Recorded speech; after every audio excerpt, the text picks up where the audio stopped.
La historia enseña a entender la actualidad, porque los problemas contemporáneos de la economía argentina, su ubicación en la economía mundial, sus problemas actuales, tienen orígenes muy remotos. La historia de la economía argentina puede resultar apasionante. ¿Cuáles fueron las primeras formas de organización económica del actual territorio argentino una vez establecidos los conquistadores españoles? Hola, Ana. Hola, ¿qué tal? Buen día. ¿Cómo estás? Voy a llevar este. Perfecto. ¿Qué significó, en términos económicos, la Revolución de Mayo de 1810? Listo, 15 días. Bueno, muchas gracias. Suerte, Nos adiós. vemos. Chao, hasta luego.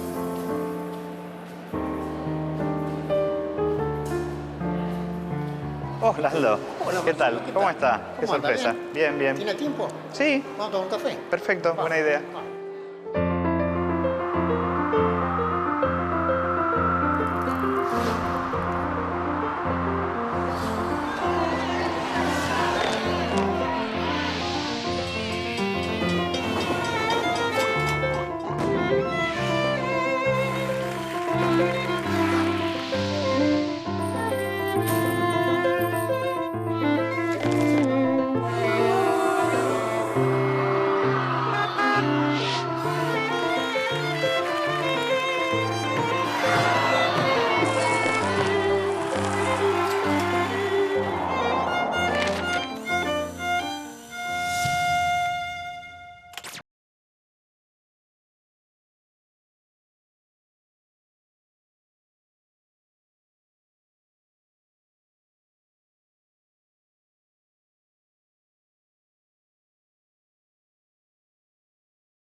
Buen día.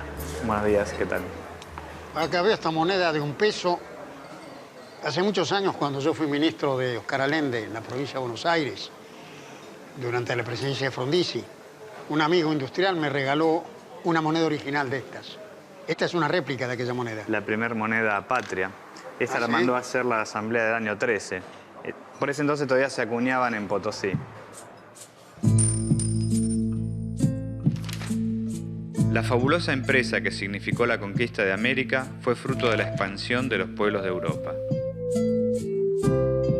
Los portugueses primero fueron a la India, buscaban especias y seda.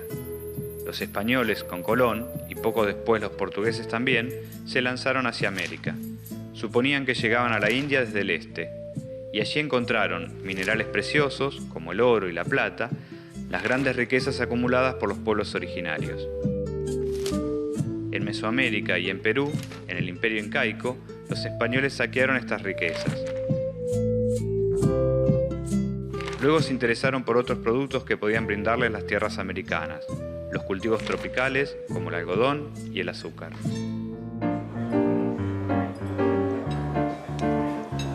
Muchas gracias. Y esa búsqueda fue lo que motivó a los españoles a internarse en el territorio del Río de la Plata. Acá no encontraron nada de eso. Claro, por eso es que esta zona de la que sería después la famosa región pampeana no tenía ningún atractivo para los españoles. Y por lo tanto no se produjo un desarrollo importante como ocurrió, por ejemplo, en lugares donde había minerales preciosos o tierras tropicales para producir azúcar, como sucedía en el Caribe, desde luego en Perú con los grandes yacimientos minerales. Entonces había, digamos, economías de bajo nivel de intercambio, en alguna medida tenían tráfico con el centro dinámico, digamos, que estaba en Potosí, pero vuelvo a insistir, la región pampeana y el puerto de Buenos Aires era una región muy marginal. Y la producción se organizó a través de las encomiendas. El sistema de encomiendas era un contrato entre la corona española y un súbdito español. El español recibía de su rey una cantidad de indígenas para que trabajara en su finca. Con su trabajo los indios pagaban un tributo obligatorio que, en este caso, era cedido al encomendero. A cambio, el encomendero debía alimentar y evangelizar a la población originaria. En la época colonial hubo básicamente 3 formas de explotación de la mano de obra. Junto con la encomienda, La mita y la plantación esclavista fueron las principales. La plantación esclavista era una forma de organización bien definida y homogénea, y su principal fuerza de trabajo eran los esclavos. Entre el siglo XVI y el siglo XIX, 10 millones de africanos arribaron a América. La mita era una forma de explotación del trabajo indígena que consistía en una migración anual forzada a las minas. Una serie de reformas impuestas por los Borbones intensificaron aún más este sistema de explotación, lo que permitió, por ejemplo, duplicar la producción en Potosí con el consiguiente descenso demográfico de la población originaria. Hasta bien entrado el siglo XVIII no había en esta zona ninguna actividad que era adecuada para la explotación de la mano de obra indígena, como pasaba en el noroeste y otras partes del país. Efectivamente era la zona menos poblada y desde luego menos avanzada de lo que era el territorio colonial en esa época. Increíblemente, Buenos Aires subsiste gracias al contrabando en esa época y crece gracias al contrabando. Y allí lo que produce un cambio notable, que en realidad inicia un nuevo periodo, es la aparición del cuero como un producto que se obtenía del ganado cimarrón destinado al mercado mundial. Sí, eran vacas sueltas en realidad que habían quedado de tiempos anteriores y donde el gobierno otorga licencia a los vecinos para ir a cazar a esas vacas en el interior. Después, en el transcurso del siglo XVIII, esto se va agotando porque incluso las vacas se van alejando y es necesario entonces criar vacas. La cría de la vaca da lugar a la aparición precisamente de la estancia, que es la primera unidad económica organizada en esta región del territorio. Que va a ser la actividad productiva principal durante años. Esto aparece ya con más fuerza a fines del XVIII, sería en una etapa posterior. El latifundio es una gran extensión de tierra en manos de un solo propietario. La característica de esa explotación es el uso extensivo de la tierra, destinado principalmente a la producción de ganado y la utilización de muy poca mano de obra.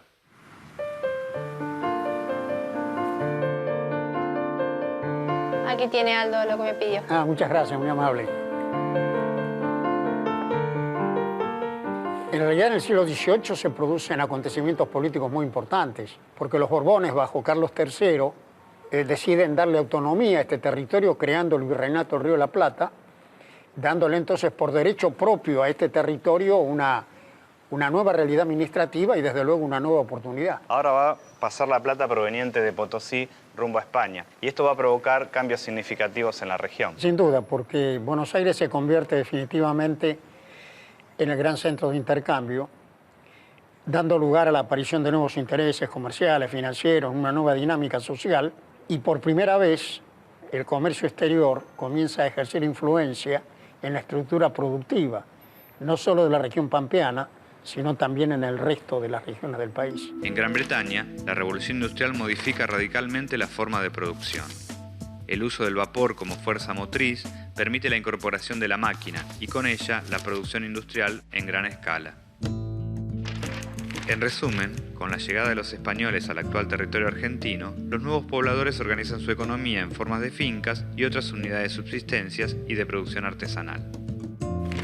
La revolución industrial inglesa demanda grandes cantidades de cuero y lana. El Río de la Plata se incorpora a la economía mundial como proveedor de estas materias primas y comprador de productos manufacturados. Las economías regionales del interior parecen condenadas a desaparecer frente a la competencia de estos productos importados. Estos cambios que hemos comentado plantean el dilema proteccionismo-libre cambio, es decir, abrirse incondicionalmente a las nuevas corrientes de comercio o simultáneamente aplicar algunas medidas que permitan a la producción doméstica acomodarse a la nueva situación y poder producir. Este dilema es un tema fundamental que atraviesa todo el siglo XIX y yo diría hasta la actualidad, y es el viejo y tradicional tema del desarrollo económico, que transcurre en gran medida en torno de la política comercial y de la alternativa libre cambio o proteccionismo. Proteccionismo no entendido como el aislamiento del comercio mundial, sino de las condiciones necesarias internas para fortalecer la capacidad de la propia producción de vincularse al sistema internacional.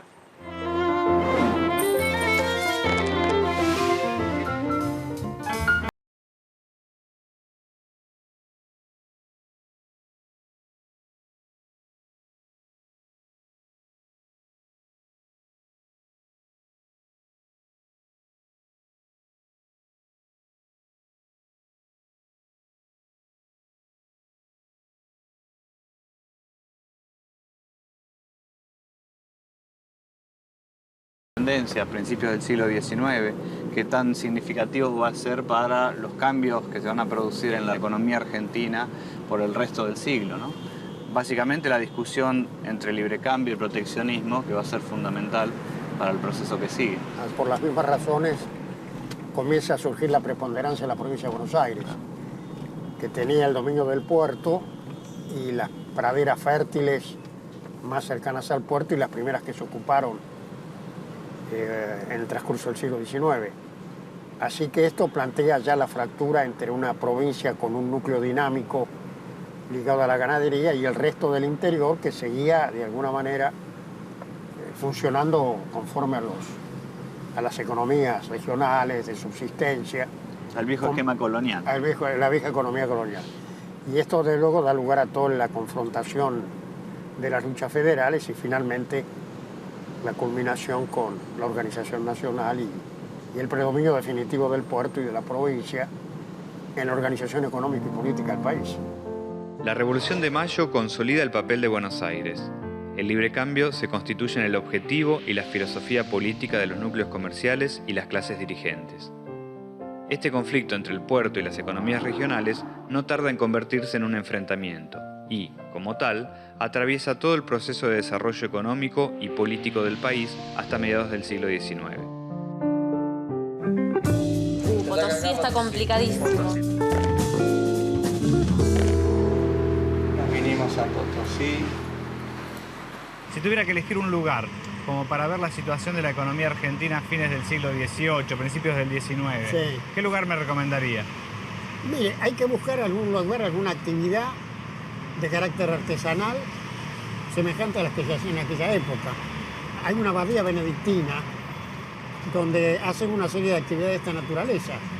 Así que si tienen ganas de hacer el viaje, hágase una escapada y después me cuenta. Perfecto, perfecto. Nos Bueno, vemos buen entonces. viaje, Marcelo, Muchas Hasta gracias. luego. Hasta luego.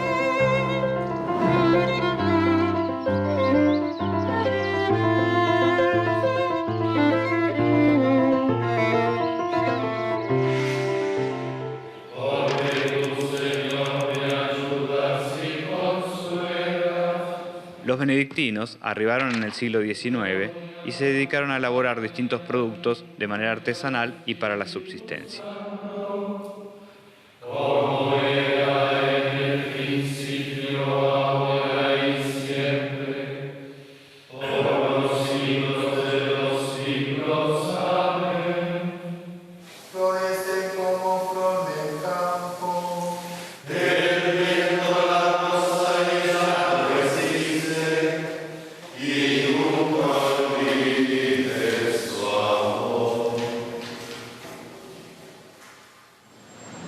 Buenos Aires era una localidad extremadamente atrasada y los escasos poblamientos que había en el territorio estaban concentrados en el centro, en Córdoba, en el noreste, en Cuyo, la Patagonia deshabitada, y por lo tanto se formaron economías cerradas, economías en gran parte de autosubsistencia, con un bajo nivel de intercambio recíproco, sin producir nada de las cosas esenciales que se pedían en el comercio mundial de la época, y por lo tanto toda la historia del periodo colonial argentina, hasta mediados del siglo XVIII, es una historia de marginalidad, de poca importancia, de economías con un escaso nivel de avance económico y claramente también de comercio internacional.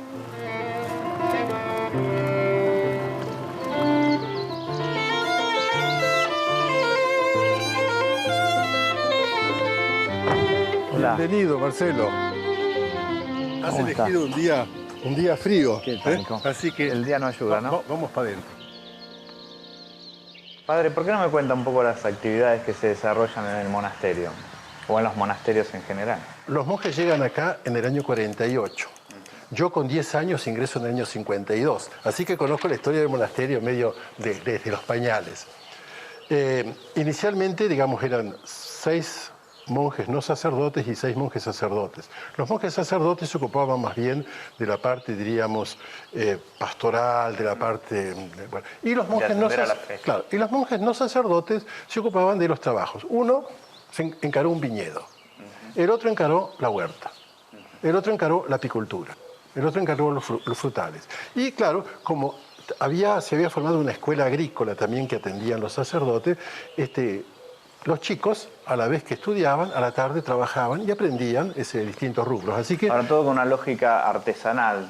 muy artesanal. Sería una especie de producción preindustrial o protoindustrial, con trabajo humano. Yo te diría que no solo protoindustrial, sino que hasta los instrumentos se hacían acá. Por ejemplo, la prensa se fabricó acá, la máquina de moler la uva se fabricó acá. Hay que comprender que estos eran monjes suizos, que vienen con un concepto artesanal de siglos.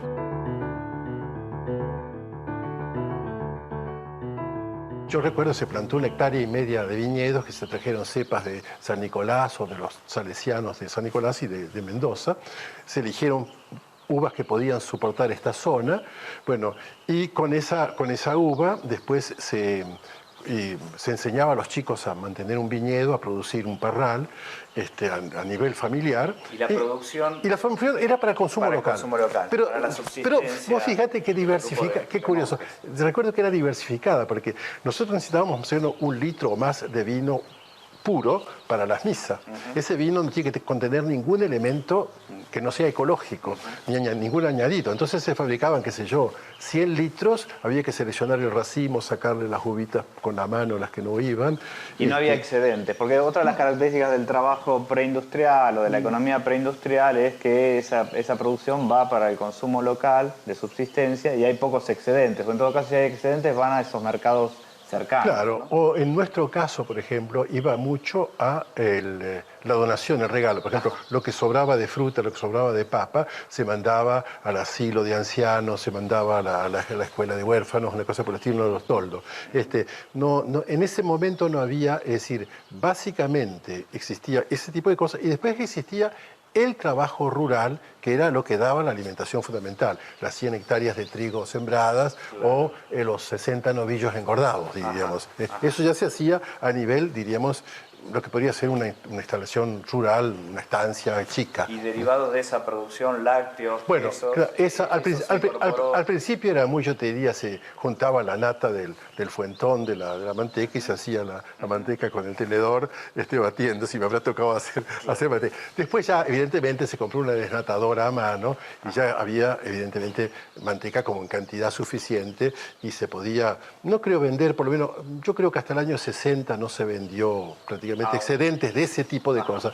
Lo que se vendía eran los novillos o el trigo o la cosecha, pero el trabajo artesanal prácticamente no se vendía, sino se consumía o se daba, se compartía. Allí se produce todo lo necesario para la vida y el trabajo. En algunas comunidades actuales, como la abadía de los monjes benedictinos, pueden verse ciertos rasgos de aquella producción artesanal.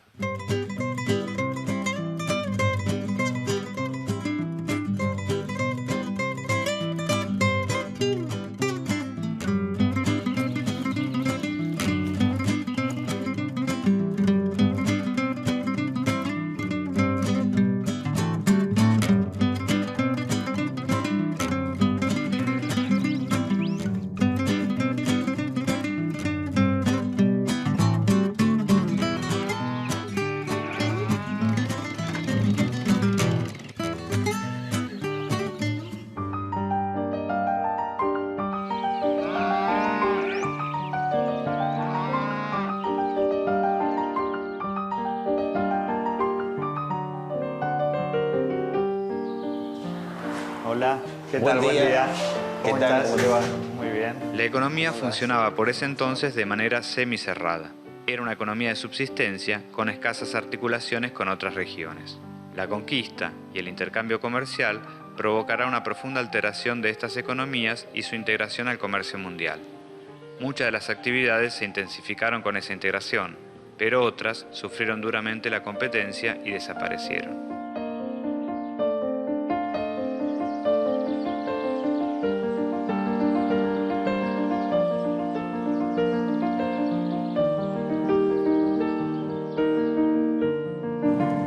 En el siglo XVII se vendían 20.000 unidades de cuero por año. A fines del siglo XVIII ya superan el millón y en 1850 llegan a 2,5 millones de cueros por año. Hasta 1820 apenas el 20% del territorio argentino está ocupado por los descendientes de los españoles. 20 años más tarde, por las campañas de Martín Rodríguez y de Juan Manuel de Rosas, el espacio disponible en la zona rural de Buenos Aires se ha triplicado. En 1840 se distribuyen 8.600.000 hectáreas entre 293 propietarios, casi 30.000 hectáreas por persona. En 1857 sucede otro tanto con las tierras más allá de las fronteras. Si a eso se le suman las concesiones gratuitas otorgadas como premio a los méritos militares en las luchas contra los pueblos originarios, la apropiación territorial privada en la provincia de Buenos Aires alcanza en pocos años a 12 millones de hectáreas.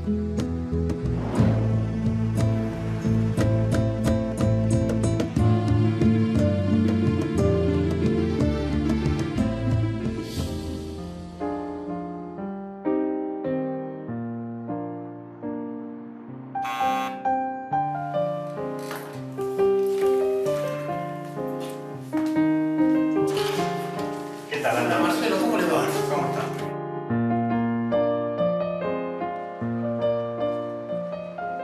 Bueno, lo que usted vio allá en la abadía se parece bastante a cómo era la economía en la época colonial y principios de la Revolución de Mayo, ¿no?